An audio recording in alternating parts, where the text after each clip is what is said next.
Assalamualaikum warahmatullahi wabarakatuh. Selamat pagi teman-teman semuanya. Kembali program Obsesi Obrolan Sehat Sahur Dini Hari dari 94,2 Gemasri FM hadir lagi di tempat Anda. Apa kabar? Semoga semuanya sehat, semoga semuanya baik ya. Yang jelas kita tidak bosan-bosannya untuk selalu mengajak Anda untuk berperilaku hidup sehat ya. Makanya berbagai hal dari dunia kesehatan siap kita hadirkan saban harinya di program Obsesi kerja bareng Gemasri FM dengan RSU Muhammadiyah Ponorogo. Melayani dengan sepenuh hati, mudah, nyaman, dan islami. Nah, pagi ini di saat Anda menjalankan ibadah sahur ya, lagi bersantap sahur dengan menikmati menu-menu yang disajikan, maka pagi ini kita sengaja mengundang Dr. Junior Tri Rahmawati dari RSU Muhammadiyah Ponorogo. Apa kabar? Assalamualaikum. Waalaikumsalam warahmatullahi wabarakatuh. Mbak Ii, berjumpa lagi ya. Alhamdulillah. Sehat ya? Alhamdulillah sehat. Setahun yang lalu obsesi pernah juga ya? Pernah. Terus ada perkembangan nggak kira-kira setelah 1 tahun ini? Kira-kira. Perkembangannya pertama perkembangan berat badan. Perkembangan apa selalu harus berat badan sih? Oh, enggak juga ya Mbak ya. Tapi mungkin suasananya Suasananya tambah adem ya. Suasananya tambah semangat juga. Oke deh. Ya jelas pagi ini kita akan membahas puasa aman, lambung aman ya bersama dengan Dr. Junior Tri Rahmawati, dokter cantik. Bukan koleksi ya. Biasanya kalau kita ngomongin soal lagu gitu biasanya gini, lagunya cantik koleksi. Tapi ini bukan koleksi ya. Oh, jangan dong. Koleksi ya? Koleksi suami aja dan koleksi anak. Cukup. Baik, dokter. Ini kita yang pertama seperti biasa lah kita akan menanyakan ini masalah penyakit emah ya. Karena ini ada kaitannya kalau masalah lambung itu selalu dikaitkan, orang selalu mengaitkannya dengan penyakit emah seperti itu. Nah, gimana ini? Apakah memang selalu ada korelasinya antara penyakit lambung yang diderita seseorang dengan penyakit emah? Penyakit lambung dan penyakit emah. Kira-kira ada korelasinya atau enggak gitu ya Mbak ya? Jadi sebenarnya yaitu tadi, sakit lambung itu bisa macam-macam. Penyakit lambung bisa emah atau biasa disebut dengan dispepsia. Terus kemudian ada GERD, gastroesophageal disease ya Mbak ya. Atau biasa itu disebut dengan apa yang namanya ya, asam lambung yang naik ke bagian kerongkongan atau bagian esofagus. Itu salah satu bagian dari penyakit ini ya, namanya apa? Penyakit yang disebabkan karena asam lambung. Iya. Gitu. Apakah memang setiap manusia punya asam lambung atau apa sih kok selalu disebut-sebut asam lambungnya naik, asam lambungnya naik? Ini sebenarnya penyakit atau bagaimana? Iya. Sebenarnya manusia normal pun itu pasti konsumsi atau pencernaan secara kimiawinya pasti ada keterkaitan dengan asam lambung. Ya. Jadi makanan dicerna secara kimiawi dengan bantuan enzim. Ada 2 enzim Mbak I. Kemudian itu dicerna menjadi salah satu bagiannya adalah asam lambung itu tadi. Cuman asam lambung yang terlalu tinggi mungkin bisa menyebabkan salah satu keluhan tadi. Salah satunya emah atau GERD atau dispepsia itu tadi. Nah, asam lambung yang normal ya sudah seperti kita biasanya. Jadi karena ada kecenderungan asam lambungnya itu naik, akhirnya disebut dengan penyakit emah dan seterusnya gitu ya. Baik-baik. Nah, semua punya enzim ya Mbak ya. Enzim itu datangnya dari mana? Dari luar tubuh kita atau ketika kita mengkonsumsi makanan sudah ada enzim atau bagaimana sebenarnya penjelasannya? Ya, baik. Jadi secara semua orang dalam mencerna makanan, semua orang itu pasti punya yang namanya 2 enzim, namanya pepsin dan renin. Itu yang fungsinya untuk memecah itu tadi, makanan-makanan tadi. Nah, jadi tanpa bantuan apapun seharusnya secara normal si enzim itu pasti sudah ada di dalam tubuh kita. Jadi sudah dari Allah, sudah takdirnya ya kalau kita itu punya enzim 2 itu untuk memecah makanan seperti itu. Betul. Ya. Baik, kemudian apa ini gejala-gejala dari penyakit lambung atau MAH itu sendiri, Mbak? Gejala-gejalanya ya, Mbak ya. Jadi kalau gejala MAH itu biasanya kalau kita makan, mungkin hari-hari biasa 1 porsi piring kita bisa habis dengan porsi yang segitu ya. Ini makan baru separuh atau baru berapa, rasanya seperti sudah penuh. Kemudian ada rasa. Ini terkait rasa atau memang di situ itu penuh banget begitu? Rasanya sudah penuh, Mbak. Rasanya ya. Rasanya sudah penuh. Kemudian ada keluhan mungkin lebih sering sendawa. Atop. Nah. Kadang kalau orang luar Jawa bilangnya atop itu adalah rasa puas. Nah ini beda lagi. Habis makan itu biasanya atop ya? Iya. Gelegean istilahnya ya.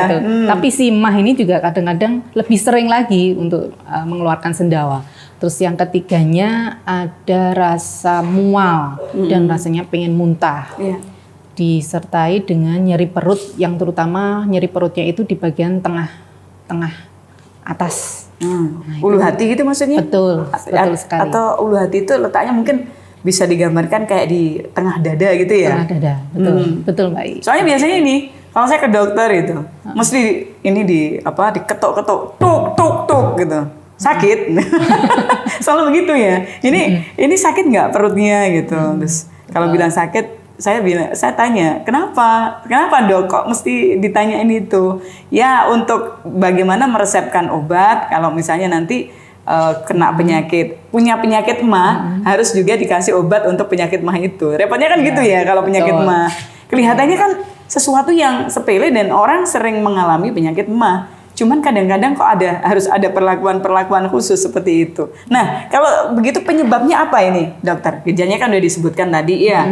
Rasanya kayak sebah, kemudian kayak penuh, terus bersendawa alias gelegean. Enak kalau gelegean gitu. Habis makan ikan itu biasanya iwa gitu ya. Biasanya gitu kan?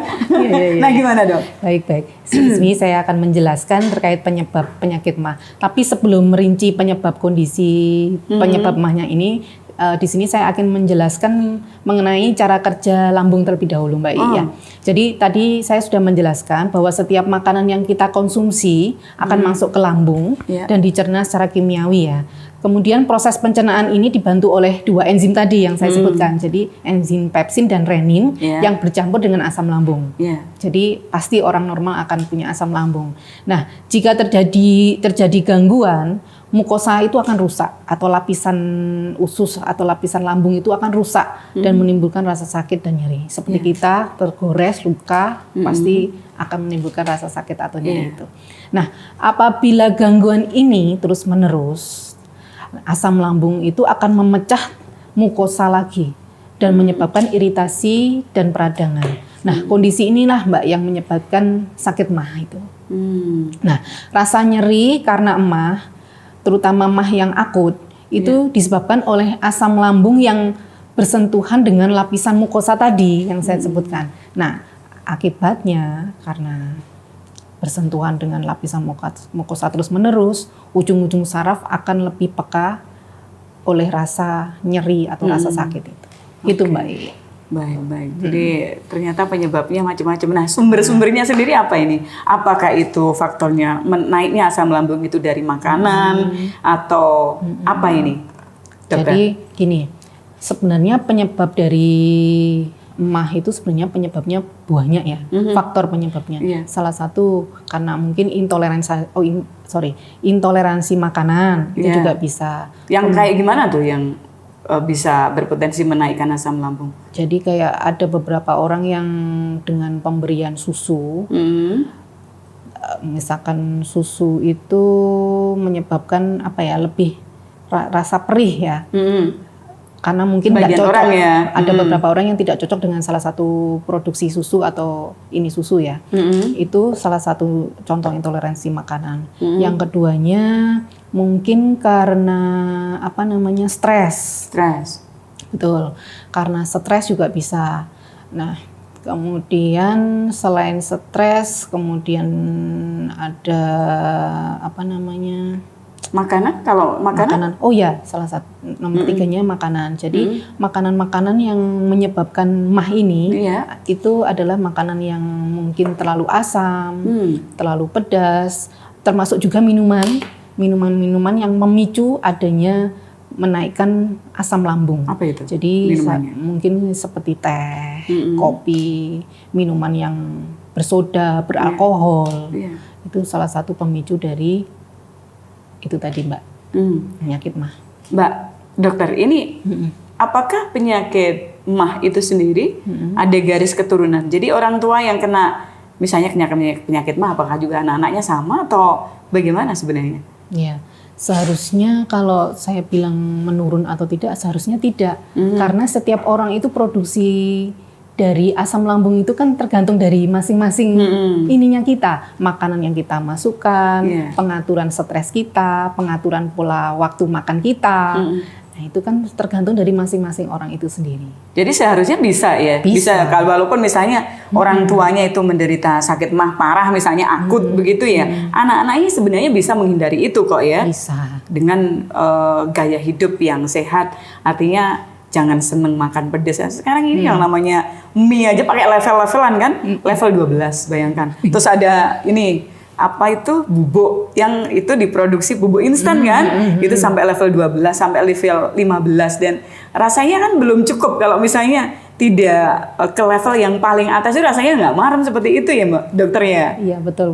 Kayak rasa penasaran. Nah rasa penasaran. Padahal itu bisa sebenarnya kan bisa kita cegah gitu loh. Asalkan kita mau itu saja kan ya.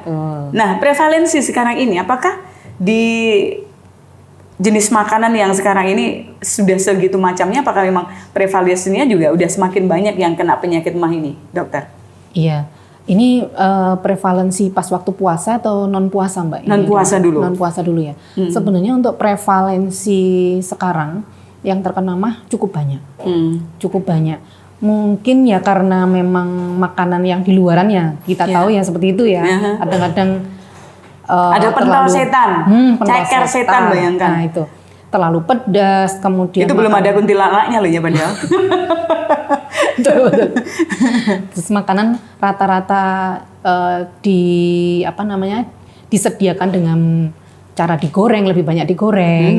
Kemudian makanan lebih banyak sekarang itu makanan yang lemaknya itu lemak jahat sekali ya di situ ya. Itu sebenarnya memacu juga untuk memproduksi asam lambung yang lebih tinggi lagi. Jadi semakin kesini semakin banyak yang masyarakat yang kena penyakit MAH itu ya. Ada lagi satu Mbak. Apa? Stres pikiran. Nah stres nanti. Tapi tahan dulu dokter.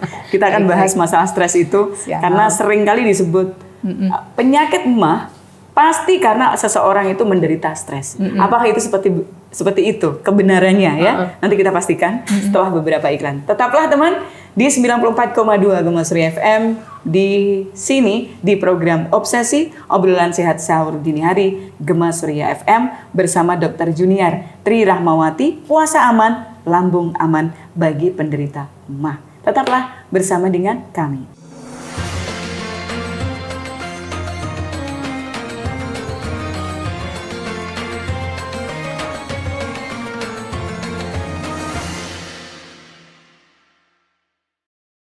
Baik teman, kita lanjutkan perbincangan kita di Obsesi Obrolan Sehat Sahur Dini Hari Gema Surya FM di pagi ini. Masih bersama dengan Dr. Junior Tri Rahmawati, juga tetap dengan tema puasa aman, lambung aman bagi penderita MAH ya.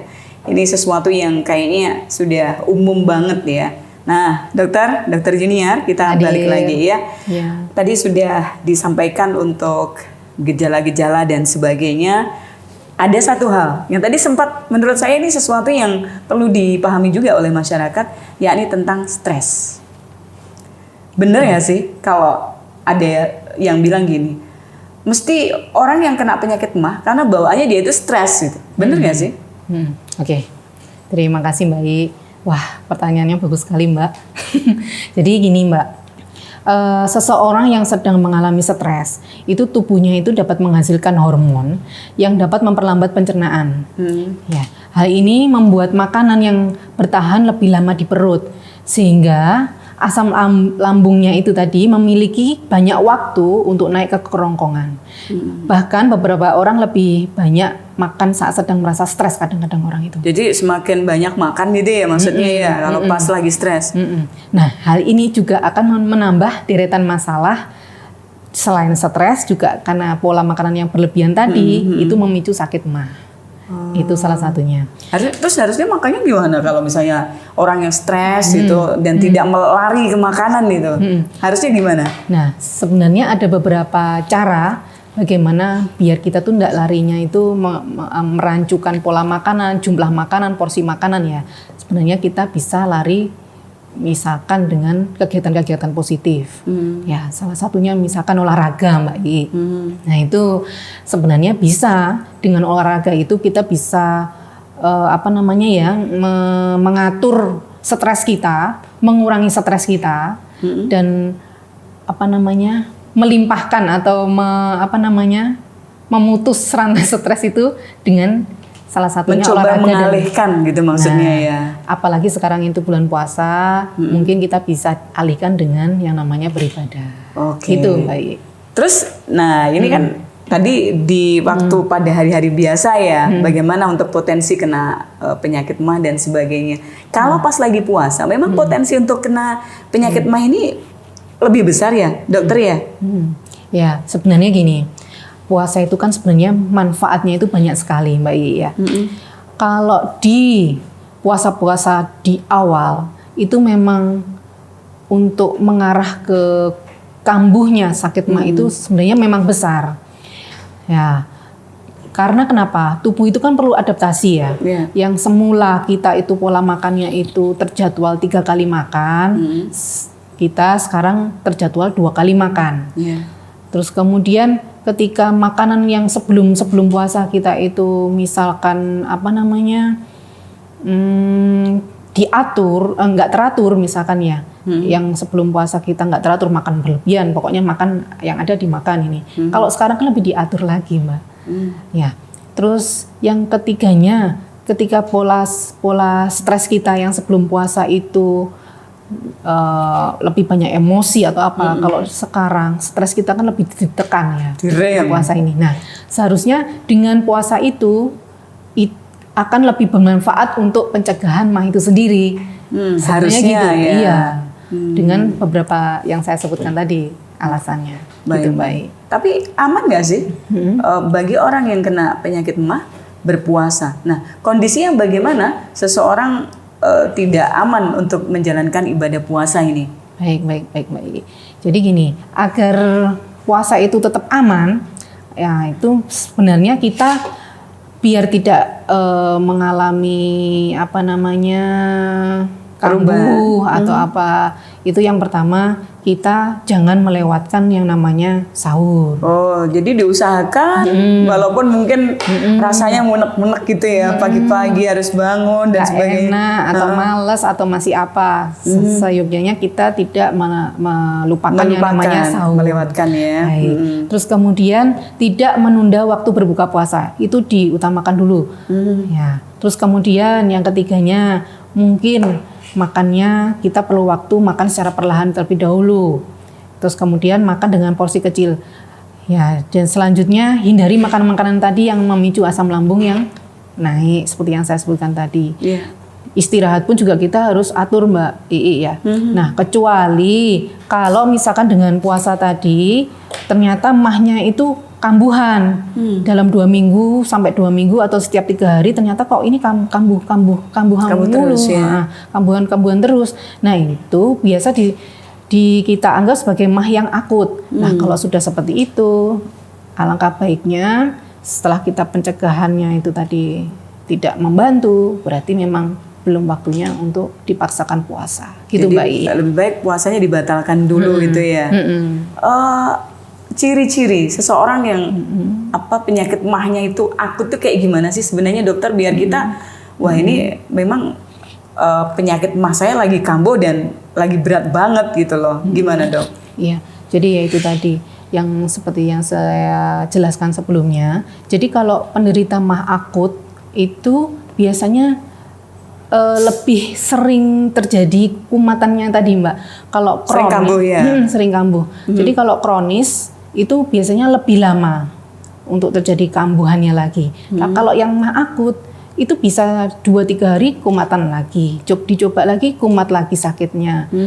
Dan bisa berlanjut sampai dengan 2 minggu tanpa penyembuhan. Nah itu kalau sudah seperti itu kan sangat mengganggu sekali. Itu yang dinamakan dengan mah yang akut itu tadi. Makanya saran dari beberapa referensi sebaiknya para penderita mah akut alangkah baiknya tidak disarankan untuk berpuasa dulu. Kecuali ya dengan pemberian obat ternyata membantu. Oke, nah berarti pertanyaannya kita berikutnya adalah bagaimana caranya untuk para penderita penyakit MAH agar tetap aman dan nyaman saat berpuasa. Ini poinnya nih, kayaknya nih. Gimana dokter? Ya, biar nggak kambuh ya ini Mbak ya. Jadi gini, MAH yang kambuh saat berpuasa dapat membuat penderita itu memang merasa tidak nyaman. Terlebih karena perut dalam keadaan kosong ya. Maka dari itu sejumlah cara mengatasi MAH saat puasa beberapa harus kita coba lakukan dulu. Nah yang pertama kalau pas waktu misalkan kita waktu puasa dicoba dilonggarkan dulu lah pakaiannya. Misalkan biasanya ininya terlalu sempit atau apa dilonggarkan dulu. Haknya dicopot. Nah gitu. Dengan melonggarkan. Nah, masalahnya pakaian yang terlalu ketat dapat memberikan tekanan berlebih pada perut sehingga turut memicu asam lambung naik. Kali aja saya dok ya. Ini perlu haknya dilepasin semua, dikasih collar kali ya. Semua haknya gitu ya. Kali ya Mbak ya. Soalnya kan lebih, apalagi kalau udah pakai daster gitu, enaknya udah luar biasa ya. Semakin jebak udah semakin enak itu namanya daster ya kan. Oh jadi itu salah satu kuncinya juga ya dok ya. Pas waktu kita kalau misalkan kambuh ya Mbak ya. Pas waktu kambuh, pas waktu puasa ya. Terus kemudian kalau pas waktu dengan melonggarkan agak dirasa belum membantu ketika kambuh. Jadi itu bisa kita istirahat tidur. Kita bisa tinggikan salah satu anggota tubuh kita. Misalkan apa? Kepala. Jadi kepalanya agak ditinggikan. Kepala ditinggikan? Iya, kepala agak ditinggikan. Nah, jadi gini. Alasannya kenapa ini dokter? Dari beberapa sindrom dispepsia saat puasa biasanya dipicu oleh karena asam lambung naik ya. Nah, dalam perut keadaan kosong selama beberapa waktu itu tadi, salah satu cara mengatasi MAH di bulan puasa itu dengan meninggikan bagian atas tubuh dengan menumpuk beberapa bantal biar asam lambungnya itu tidak naik sampai ke atas Mbak. Harapannya tidak. Tidak naik.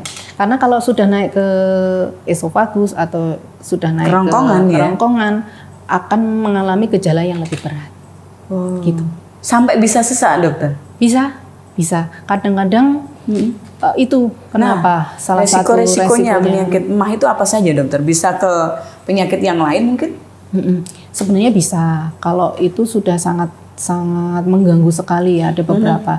Sampai kadang-kadang dari kita di lapangan untuk pasien sesak yang sangat sesak sekali, untuk menegakkan itu kadang-kadang antara penyakit jantung beneran sama dengan penyakit MAH. Oh, jadi bisa jadi karena kondisi penyakit MAH yang sudah akut, sudah parah, itu gejalanya mirip dengan penyakit jantung. Penderita jantung, betul Mbak. Iya.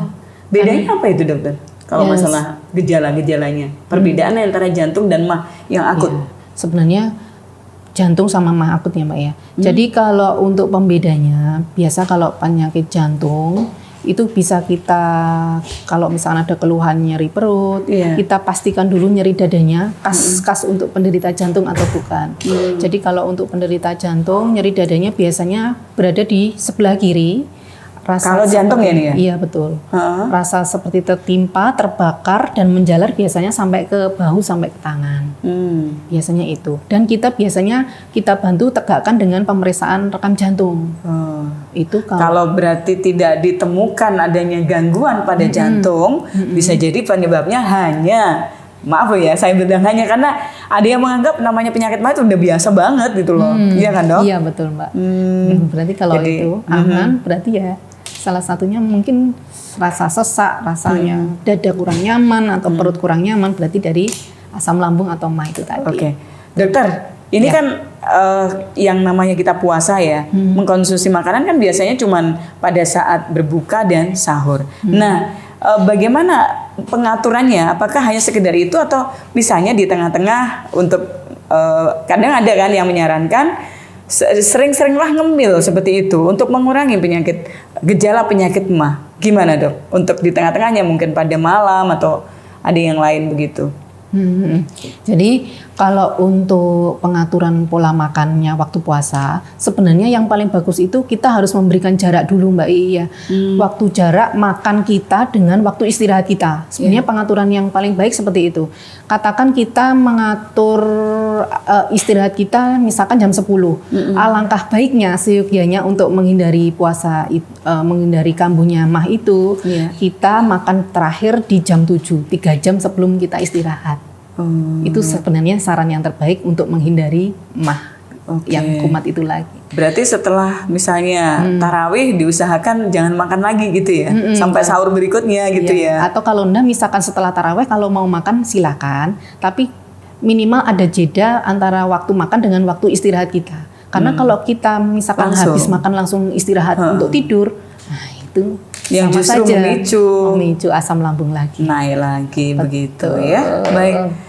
Dokter, matur suwun sudah bersama dengan kita, tapi besok insya Allah kita akan lanjutkan perbincangan kita ini kan masih banyak yang lain. Bisa jadi kita akan nanyain soal es. Biasanya kan kalau buka puasa gitu kan, mesti sajian utamanya itu es. Es cola, es dawet, es cendol, atau es macam-macam, es mambu.